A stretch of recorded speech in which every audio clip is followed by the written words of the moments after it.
Fírmalo ahora o deja el vestido y sal de esta casa antes del almuerzo.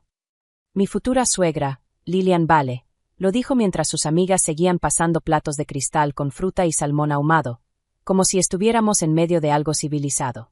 Nadie rió. Nadie se sorprendió. Y eso fue lo primero que entendí. No era un insulto repentino. Era una habitación que habían construido para mí. Yo estaba sentada en una larga mesa blanca, en el salón del jardín este de la finca Vale, con la bata de seda de mi suite nupcial, porque la costurera aún planchaba mi vestido arriba. A mi alrededor estaban mi futura cuñada Audrey, 2 madrinas de la iglesia familiar, la organizadora de la boda, el abogado de la familia, el notario y 3 mujeres que llevaban un mes diciéndome lo afortunada que era por casarme con un apellido como Vale. Carter estaba 3 asientos más allá, sin chaqueta, con la corbata floja, luciendo cansado de esa forma elegante y pulida que los hombres como él usan cuando quieren que su silencio parezca dignidad. Lillian deslizó el acuerdo prenupcial hacia mí y apoyó una mano pálida sobre él, como si me estuviera bendiciendo. Una mujer que entra en esta familia no debería temer la claridad, dijo. Si estás aquí por las razones correctas, Camille, firmas y seguimos adelante con gracia. Audrey sonrió hacia su vaso de agua. Cualquier mujer decente ya lo habría firmado. Miré a Carter. Me dio esa misma expresión suave y triste que había usado durante semanas cada vez que su madre decía algo lo suficientemente afilado como para hacer sangrar. No lo hagas más feo de lo necesario, dijo en voz baja. Es solo papeleo. Solo papeleo. Curioso viniendo del hombre cuya oficina familiar llevaba 10 días intentando abrir un fideicomiso que legalmente no les pertenecía. Me llamo Camille Rouen. Tengo 30 años y trabajo en revisión financiera para un grupo de litigios fiscales en Richmond. Paso mi vida rastreando dinero a través de empresas fantasma, distribuciones de fideicomisos, registros de deuda y ese lenguaje amable que la gente usa cuando quiere que el robo suene como planificación. Así que, cuando abrí ese acuerdo prenupcial y vi una cláusula que me obligaba a renunciar a una revisión independiente de cualquier ingreso separado usado para sostener obligaciones matrimoniales, no pensé en protección. Pensé en extracción. En la página 4 encontré una referencia a acceso cooperativo con la oficina familiar Vale. En la 6, una línea sobre alinear distribuciones con las necesidades de solvencia del hogar. En la 8, una anotación vinculada a mis asesores del fideicomiso que jamás debería haber estado ahí, a menos que alguien ya hubiera estado husmeando donde no lo invitaron. Entonces levanté la vista y vi la sala por lo que realmente era, no un almuerzo de boda, sino una reunión de crédito vestida con perlas. Mi tía Imogene me dejó un fideicomiso cuando murió, 2 años atrás. No tenía hijos, tampoco paciencia para hombres débiles, y poseía un talento especial para detectar depredadores pulidos antes de que terminaran de presentarse. El fideicomiso me pagaba trimestralmente lo suficiente para vivir cómoda y mantenía derechos de voto en una empresa logística familiar que ella había ayudado a construir en silencio desde dentro. La estructura era sólida. Fideicomisario privado, revisión independiente, controles de distribución, lenguaje protector, todo diseñado para que ningún esposo, ningún suegro y ningún aristócrata sonriente con gemelos antiguos pudiera meter la mano solo por haberme puesto un anillo. Hasta que Carter me propuso matrimonio, casi nadie fuera de mis abogados y mi contador sabía cuánto había allí. Y entonces Lillian empezó con sus preguntas dulces durante la cena. ¿Era líquido el fideicomiso? ¿Las distribuciones eran fijas? ¿Podían los asesores familiares optimizarlo? Pensaba conservar a mis abogados o dejar que la oficina Vale simplificara las cosas. Simplificar. Esa palabra que usan las familias ricas cuando quieren acceso. Al principio pensé que eran nervios, ajustes, la fealdad territorial normal alrededor de bodas y dinero. Pero 3 días antes de la ceremonia, la asistente administrativa de mi oficina de fideicomiso llamó para decir que alguien de la oficina Vale había solicitado historiales de pagos y resúmenes estructurales para planificación matrimonial. Yo nunca autoricé eso. Ahí fue cuando mi instinto empezó a inquietarse. Este almuerzo solo confirmó que tenía razón. Cerré el documento despacio y dije, por supuesto que firmaré, cuando la divulgación sea recíproca. Por primera vez, la sala cambió. A Lillian no le gustaba que le respondieran sin miedo. ¿Recíproca? Repitió. Sí, dije. Si su acuerdo invade distribuciones protegidas y futuros ingresos, necesitaré divulgación completa, liquidez, deudas, exposición a préstamos a corto plazo y cualquier comunicación previa con terceros que mencione mi fideicomiso o su acceso después del matrimonio. Una de las madrinas dejó de masticar. Audrey rió suavemente. Esto es justo a lo que Carter se refería. Haces que todo suene como una investigación federal. Carter se inclinó hacia adelante. Camille, por favor. Queremos evitar drama. No, respondí. Quieren evitar transparencia. Lillian me observó un largo momento. Luego, demasiado orgullosa para admitir que algo debía ocultarse, sonrió. Muy bien. Si eso te hace sentir segura, lo haremos, correctamente. Correctamente. La palabra cayó como perfume demasiado fuerte. Asentí, cerré el acuerdo y se lo devolví. Perfecto. Entonces hagámoslo correctamente. Debería haber parecido una pequeña victoria. No lo fue. Se sintió como el clic de una trampilla abriéndose bajo un suelo pulido. Cuando terminó el almuerzo, Audrey pasó junto a mí en el pasillo y murmuró. Hoy te esfuerzas mucho por parecer importante. Sonreí. No. Me esfuerzo por parecer cara. No le gustó. Bien. Arriba encontré mi suite nupcial medio desmantelada. Mis flores habían desaparecido. Mi vestido no estaba. Mis zapatos tampoco. La bata sobre el sillón no era mía. Una criada que nunca había visto me dijo que la señora Vale quería que me trasladaran al cuarto azul de invitados porque la suite principal debía prepararse para fotos familiares. Prepararse. Es increíble lo rápido que mujeres como Lillian empiezan a tratarte como personal en cuanto creen que ya es demasiado tarde para que escapes. Las dejé. Eso es lo que la gente no entiende sobre este tipo de venganza. No se gana luchando cada insulto. A veces se gana retrocediendo exactamente lo que tu enemigo quiere, para que no sienta el borde del precipicio al que se dirige. Carter llegó al cuarto azul cerca de las 5. Cerró la puerta y se apoyó en ella, guapo, cansado, controlado, todo en el diseñado para hacerme parecer irracional. Avergonzaste a mi madre. No, dije. Tu madre se avergonzó sola. Exhaló por la nariz. Está asustada. Casi me hizo reír. ¿De mí? ¿De lo que dirá la gente? ¿De lo que pase si esta familia parece descuidada con el dinero justo antes de un matrimonio público? Estamos intentando proteger a todos, Camille. A todos. Era una mentira hermosa. Si estuvieran protegiendo a todos, dije, mi oficina de fideicomiso no tendría las huellas de su oficina familiar por todas partes. Su rostro cambió. Apenas, pero lo suficiente. Estás exagerando. Fue una consulta rutinaria. No. Una consulta rutinaria no aparece dentro de un prenupcial como cláusula de alineación de distribuciones. Se pasó una mano por el cabello. Necesito que confíes en mí. Necesito. No quiero. Necesito. Esa palabra cortó más que cualquier insulto de Lillian. Miré al hombre con el que estaba a punto de casarme y entendí, de golpe, que no necesitaba mi amor. Lo que necesitaba de mí era ceremonia. ¿Cuál es la exposición del banco, Carter? Pregunté. Se quedó inmóvil. Ahí estaba. No negación. No confusión. Reconocimiento. Lo repetí. ¿Cuál es la exposición del banco, Carter? ¿Qué tan poco dinero tienes? Su voz volvió, plana, sin emoción. No sabes de lo que estás hablando. Sostuve su mirada. Entonces explícame por qué el abogado del almuerzo de tu madre está redactando cláusulas sobre solvencia del hogar antes de que yo siquiera esté casada. No dijo nada. Ese silencio fue el final de él. No como prometido. Ya estaba muriendo ahí. Como posibilidad. Como persona que yo todavía tenía que proteger de lo que yo sabía hacer. Se fue 10 minutos después, sin arreglar absolutamente nada. En cuanto la puerta se cerró, llamé a Judith Mercer. Judith había sido asesora externa del fideicomiso de mi tía durante 11 años. Tenía más de 60, era precisa, implacable, y profesionalmente incapaz de dejarse encantar por mitos familiares. Escuchó mientras le daba los hechos. Lillian forzó el prenupcial en el almuerzo. Incluyeron lenguaje del fideicomiso. Su oficina pidió registros de distribución. Carter reaccionó cuando mencioné liquidez. Necesito saber en qué problemas están metidos. Llamó de vuelta poco después de la medianoche. Muchos, dijo. La línea de banca privada de los Vale está bajo revisión. Una adquisición de tierras drenó liquidez.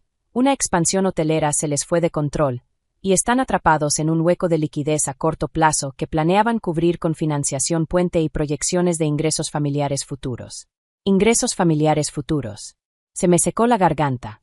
¿Yo? Sí, dijo Judith. No tú como persona. Tú como flujo. Esa frase se quedó en mi memoria como vidrio roto. Tú como flujo. No una novia. No una esposa. No una pareja. Un flujo. Luego Judith me dio el resto. Carter envió una nota a su banquero privado la semana pasada diciendo que, tras el matrimonio, mi estructura de distribución sería armonizada bajo un sistema familiar más coordinado. La oficina de Lillian pidió confirmación de los protocolos de revisión del fideicomiso, y el banco marcó tu estructura como parte de su imagen de confort informal para soporte doméstico postmatrimonial. Ya habían empezado a vender una versión de mi futuro que no les pertenecía. Me quedé junto a la ventana, mirando los jardines oscuros de la finca Vale, donde los trabajadores aún colgaban faroles alquilados para la ceremonia. En algún lugar, un cuarteto ensayaba para el día siguiente. En el ala oeste, Lillian probablemente dormía tranquila, convencida de que todo seguiría envuelto en seda antes del mediodía. ¿Qué necesito hacer?, pregunté. Haz que firmen certificaciones de solvencia, dijo Judith. Oblígalos a declarar cualquier dependencia de tu fideicomiso. Haz que Carter firme cada representación con su propio nombre. Y después, déjalos seguir moviéndose. Eso hice. Para el desayuno, los documentos revisados estaban en su bandeja de entrada. Un anexo de divulgación financiera mutua. Una certificación de liquidez. Una declaración de no dependencia de terceros. Un reconocimiento directo de que ninguna comunicación con bancos o asesores se había basado en mi fideicomiso ni en expectativas de control postmatrimonial. El tono era impecable, cordial, cooperativo, casi cálido. Si acusas demasiado pronto a gente como los Vale, se ponen cautelosos. Si suenas como una novia responsable, siguen sonriendo mientras firman su propia caída. Lillian devolvió las primeras páginas firmadas al mediodía. Graham también firmó. Luego Carter. Ese casi me impresionó. Aún le quedaba suficiente arrogancia para creer que su firma lo protegía. El resto del día me castigaron socialmente. Mi vestido seguía desaparecido. Audrey se aseguró de que no saliera en las fotos familiares. 2 damas de honor dejaron de hablarme en voz alta porque Audrey ya les había dicho que yo estaba teniendo uno de mis episodios con el dinero. Lillian le informó al catering que debía comer arriba porque parecía abrumada. Abrumada. Su palabra favorita para mujeres a las que quería reducir. Me dejé reducir. Porque así es como la gente no entiende este tipo de guerra. No ganas resistiendo cada golpe. Ganas retrocediendo exactamente como ellos esperan, hasta que ya no pueden ver el borde del precipicio. Al caer la tarde, Judith tenía el resto. Correspondencia bancaria. Notas de tiempo. Confirmación de que los Vale ya habían usado mi fideicomiso como confort futuro en una reunión privada. Nada criminal. Algo peor. Desesperado. La firma final se programó para las 10 de la mañana siguiente, 4 horas antes de la ceremonia. Querían todo limpio, silencioso, oficial. Por supuesto que sí. Cuando entré en la biblioteca, todas las sillas estaban ocupadas. Lillian, Graham, Carter, Audrey, el abogado familiar, el notario, su asesor patrimonial, 2 mujeres de la iglesia como decoración moral. Yo llevaba la bata de seda que habían dejado en mi habitación. Sin joyas salvo el anillo de compromiso. El cabello medio recogido. La cara desnuda. Querían ver exactamente lo que esperaban. Una novia cansada, aislada, controlada. Lo bastante cerca de la boda como para tragar cualquier cosa antes del escándalo. Lillian sonrió con ternura falsa. Me alegra que estemos siendo sensatos. Casi la admiré por eso. Me senté. Pasé a la última página. Tomé el bolígrafo. La sala respiró aliviada. Entonces dije, firmaré después de una corrección. Los hombros de Carter se relajaron. Audrey sonrió. Lillian asintió. Por supuesto, querida. ¿Qué corrección? Me giré hacia la puerta justo cuando se abrió. Judith Mercer entró con un maletín negro de cuero, y ese tipo de calma que despoja de pretensiones cualquier habitación cara. La cara de Lillian cambió de inmediato. Esto es un asunto privado familiar. No, dijo Judith. Esto es interferencia fiduciaria y tergiversación financiera. Son cosas distintas. Dejó el primer documento sobre la mesa. Deficiencia de liquidez de Vale Holdings. Segundo. Comunicación de Carter Vale a banca privada sobre armonización futura de distribuciones del fideicomiso de Camille Rouen. Tercero. Solicitud de la oficina Vale de protocolos de pago del fideicomiso antes de la ejecución matrimonial autorizada. Cuarto. La declaración de no dependencia que me habían devuelto firmada menos de 24 horas antes. Quinto. El memorando del fideicomisario. Y el último, mi favorito, la cláusula que activaba la congelación automática si alguien intentaba manipular la estructura protegida del fideicomiso. Nadie se movió. El aire dejó de sentirse lujoso. Solo pesado. Judith miró a Carter. Usted representó acceso a ingresos que no controla. Luego a Lillian. Usted estructuró alrededor de distribuciones protegidas mientras firmaba que ningún banco había dependido de ellas. Luego al asesor patrimonial. Y usted permitió que su cliente avanzara hacia una ejecución basada en confort de activos que nunca formaron parte de esta negociación. La voz de Lillian se endureció. Esto es ofensivo. No, dije. Ofensivo fue el almuerzo de ayer. Esto es contabilidad. Carter me miró como si acabara de entender lo que había pasado. Tú lo planeaste. Negué con la cabeza. No. Ustedes lo hicieron. Yo solo leí lo que escribieron. Judith abrió el memorando del fideicomiso. Si cualquier cónyuge, familia o asesor intenta inducir presión para redirigir distribuciones protegidas bajo condiciones coercitivas, el fideicomiso se coloca bajo administración protectora inmediata. Cerró la carpeta. El activador ha sido cumplido. Audrey habló, por primera vez en casi un minuto. Eso es absurdo. Está activo, dijo Judith. Y entonces la sala cambió. No con gritos. Con comprensión. El notario cerró su bolígrafo. El abogado pasó páginas demasiado rápido. Las mujeres de la iglesia bajaron la mirada. El asesor patrimonial se inclinó hacia atrás como si la distancia pudiera salvarlo. Y Carter, por primera vez, dejó de ser bonito. Camille, dijo. Hablemos en privado. Sonreí. No. Se acercó igual. No sabía que esto llegaría tan lejos. Esa fue su frase. No lo siento. No te traicioné. Solo arrepentimiento por perder control. Lo miré. No necesitabas una esposa, Carter. Necesitabas un flujo de ingresos con vestido de novia. Audrey soltó un sonido pequeño, roto, feo. Lillian se levantó de golpe. Eres una oportunista desagradecida. No, dije. Ustedes abrieron mi fideicomiso y lo llamaron hospitalidad. Ahí terminó todo. La representante del banco entró en la línea a las 11 en punto. Judith contestó antes que nadie. No habrá armonización, ni acceso a distribuciones, ni soporte postmatrimonial. Cualquier uso previo fue no autorizado. Pausa. Entendido, respondió la voz. 2 sílabas pueden costar millones. Lillian se sentó lentamente. El abogado murmuró sobre reevaluación. El asesor no miraba a nadie. Carter estaba de pie en el centro, como un hombre que toda su vida creyó que la belleza negociaba consecuencias. No lo hace. Me quité el anillo de compromiso y lo dejé sobre el prenupcial sin firmar. Quédense con su apellido, dije. Yo me quedo con lo que intentaron vaciar. Me levanté y salí. Nadie me detuvo. Y eso es lo que más recuerdo. No la victoria. El silencio. Porque el silencio es cuando por fin la verdad gana a la actuación. La boda nunca ocurrió. Oficialmente, fue pospuesta por asuntos familiares privados. Extraoficialmente, esa misma noche todo el mundo supo que los Vale habían intentado casarse con un fideicomiso antes que con una novia. Y eso, en su mundo, no es escándalo. Es vergüenza con testigos. Yo volví a casa esa tarde. No a un hotel. No a una casa prestada. A la casa de ladrillo que mi tía compró antes de que yo naciera. El único lugar donde nunca fui un adorno. El fideicomisario ya había llamado. La administración protectora estaba activa. Carter escribió. Por favor, déjame explicarte. Lo borré. Lillian envió. Has dañado a esta familia irreparablemente. Ese mensaje lo guardé. Porque era la única verdad que dijo. No dañé a una familia. Dañé una estructura que se alimentaba de otras. Y eso no es lo mismo. Semanas después, vendieron tierra en silencio. La expansión hotelera se frenó. Carter desapareció de las páginas sociales. Audrey empezó a publicar sobre sanación. Lillian envió un último mensaje.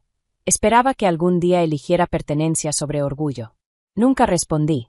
Porque no era orgullo. Era pertenencia. Ellos querían que yo perteneciera a su escasez. Yo no. Ese fue el punto. La gente cree que estas historias son venganza. A veces lo son. Pero otras veces son simplemente esto. Negarse a convertirse en combustible. Cuando dejé el anillo sobre la mesa, no me sentí destruida. Ni humillada. Ni perdida. Me sentí exacta. Y eso fue suficiente.